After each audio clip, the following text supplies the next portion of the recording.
ये में हम करने जा रहे हैं क्लास 9 साइंस असाइनमेंट का सेक्शन बी। ठीक है, तो अब तक हमने पूरा सेक्शन है पूरा सॉल्व कर लिया है और मैंने आपको पूरा का पूरा सेक्शन है हिंदी में एक्सप्लेन कर दिया है। अब सेक्शन बी का इस वीडियो में हम चैप्टर नंबर 1 करने वाले हैं। तो स्टार्ट करते हैं हमारा वीडियो।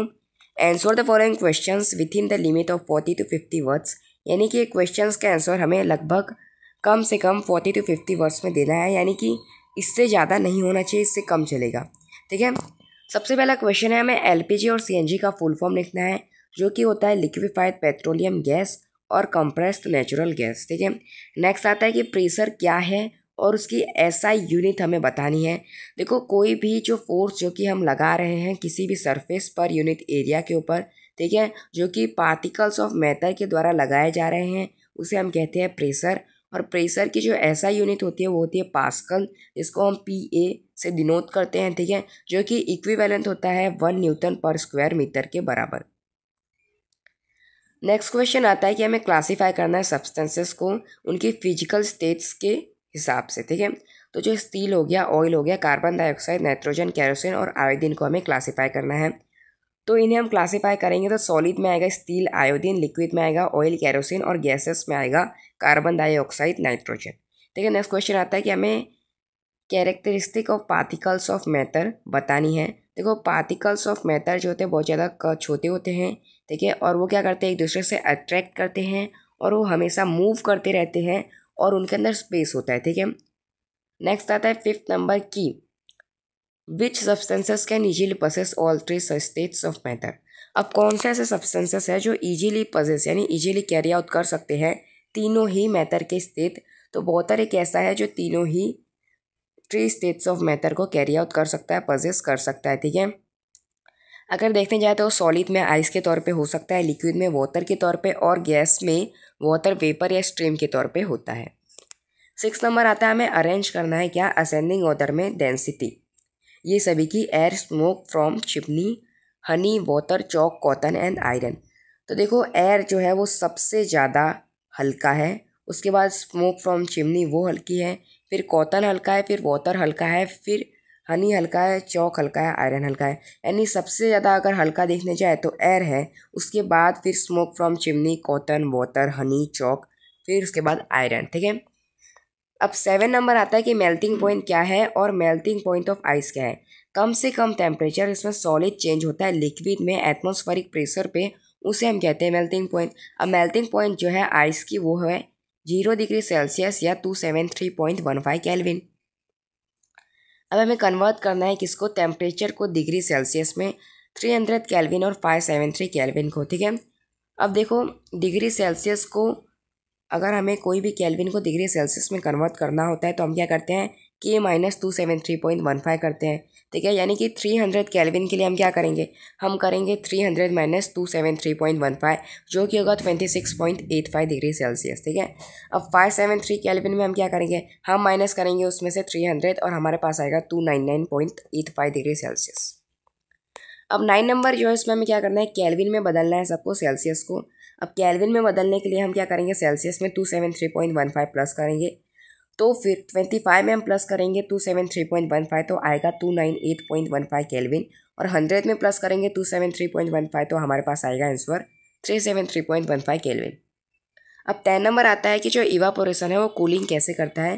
देखो, अगर हम कोई भी ओपन वेसल में, ठीक है, वाटर को अगर या कोई भी लिक्विड को इवापोरेट होने के लिए रख दे तो जो पार्टिकल्स ऑफ लिक्विड होंगे वो क्या करेंगे, एनर्जी क्या करेंगे, ऑब्टेन करेंगे अपने सराउंडिंग में से। क्यों ऑब्टेन करेंगे, क्योंकि उनके रीगेन करना है अपनी एनर्जी जो कि लॉस हो गई है ड्यूरिंग इवापोरेशन। ठीक है, जो पार्टिकल्स ऑफ लिक्विड है वो क्या करेंगे, एब्जॉर्ब करेंगे एनर्जी सराउंडिंग में से, रीगेन करने के लिए एनर्जी जो कि उन्हें ड्यूरिंग इवापोरेशन की वजह से लॉस्ट हो चुकी है।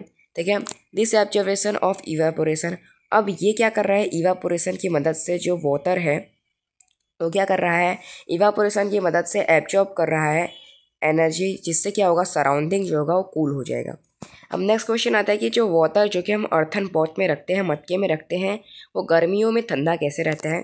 देखो, जो वाटर जो कि हम मटके में रखते हैं ठंडे रहते हैं वो गर्मियों में, क्योंकि वो क्या करते हैं, जो मटका होता है वो क्या करता है, वाटर को सिप कर लेता है, चूस लेता है, ठीक है, उसकी टाइनी पोर्स की मदद से और उसे इवापोरेट कर देता है। ठीक है, जिससे क्या होती है, उसकी हीट एनर्जी इवापोरेट हो जाती है और उसके जो वाटर जो होते हैं जो अंदर होता है जो कि कूल होता है। ठीक है, तो ये ठंडा रहता है।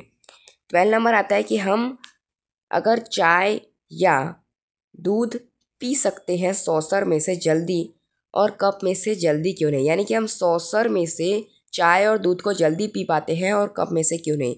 देखो, हम सॉसर में से चाय और दूध को जल्दी पी पाते हैं कप के करते क्यों, क्योंकि जो सॉसर होता है उसके पास लार्ज सरफेस एरिया होता है जो कि एक्सपोज करता है एयर को अलो करने में, और जिससे जो इवापोरेशन होगा वो बहुत ज़्यादा जल्दी होगा और वो कूल हो जाएगा। ठीक है, जो लिक्विड होगा वो कूल हो जाएगा।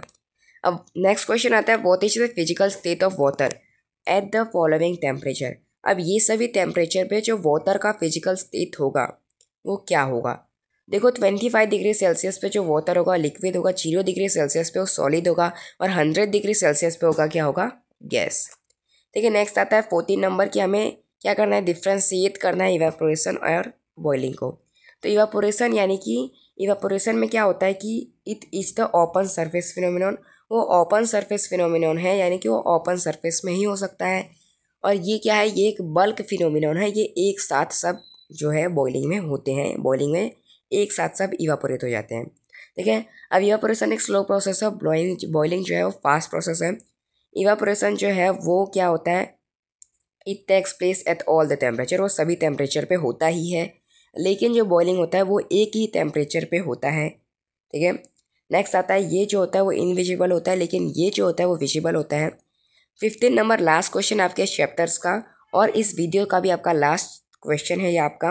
ठीक है, वाई आर वाटर ड्रॉपलेट्स, जो वाटर की जो ड्रॉपलेट्स हैं जो कि हमें ग्लास जिसके अंदर कोल्ड वाटर होता है उसके जो सराउंडिंग्स में वाटर की ड्रॉपलेट्स देखने को क्यों मिलती हैं। देखो, जो वाटर होता है वो प्रेजेंट होता है, वाटर वेपर जो होता है वो प्रेजेंट होता है एयर में। ठीक है, जो कि जब कोल्ड ग्लास ऑफ वाटर के कांटेक्ट में आता है तो अपनी एनर्जी को लूज़ कर देता है और कन्वर्ट हो जाता है लिक्विड स्टेट में, जो कि हमें वाटर ड्रॉपलेट्स के तौर पे दिखते हैं ग्लास के सराउंडिंग्स में। ठीक है, तो आप देख सकते हैं आपका ये चैप्टर 1 फिनिश हो चुका है और आज के वीडियो में इतना ही सॉल्व करेंगे। इसके अगले वीडियो में हम आगे का सॉल्व करेंगे। ठीक है, अगर आपको कोई भी वीडियो की ज़रूरत है तो आप हमें कमेंट कीजिए। ठीक है, हम आपको जितनी जल्दी हो सकेगा उतनी जल्दी वो वीडियो प्रोवाइड कर देंगे।